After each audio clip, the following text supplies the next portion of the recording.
તો મિત્રો આજે સવારથી એક મેસેજ મને વારંવાર આવે છે કે ટાટા મોટરનો સ્ટોક 40% ક્રેશ થઈ ગયો. તો આવું શા માટે થયું અને હવે આમાં શું કરવું જોઈએ? તો એક વસ્તુ તમને ક્લિયર કરી દઉં કે આ સ્ટોક ક્રેશ નથી થયો, કંપનીનું ડીમર્જ થયું છે.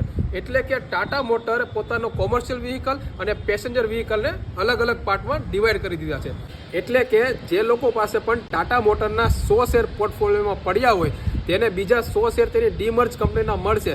એટલે કે હવે તેના સ્ટોક ડબલ થઈ ગયા, જેના કારણે હવે આ સ્ટોકમાં ડબલ ગ્રોથ થવાની શક્યતા વધી જશે. અને જો હજુ પણ તમારે સરળ ઉદાહરણ સમજવું હોય તો ધારો કે આ હાથ છે અને તમે આને આવી રીતે અલગ કરો તો આ બે પાર્ટમાં વેચાઈ જાય છે, પણ છેલ્લે આવી રીતે કરો તો આખો હાથ એક સિંગલ જ છે. તેમ જ ટાટા મોટરના સ્ટોકનું થયું છે. તો જે પણ મિત્રો પાસે ટાટા મોટરના શેર પડ્યા છે તેમને આ રીલ મોકલી આપજો, જેથી એનું કન્ફ્યુઝન પણ દૂર થઈ જાય. બાકી માર્કેટની આવી જ અવનવી અપડેટ અને ઇન્વેસ્ટમેન્ટ આઈડિયા માટે અમારી સાથે જોડાયેલા રહેજો. નીચે વોટ્સએપ નંબર આપ્યો છે, આજે જ અમારી સાથે જોડાઈ જાઓ પ્રીમિયમ ગ્રુપમાં, અને તેમાં તમને મળશે ક્વોલિટી સ્ટોક અને ઇન્વેસ્ટમેન્ટ આઈડિયા.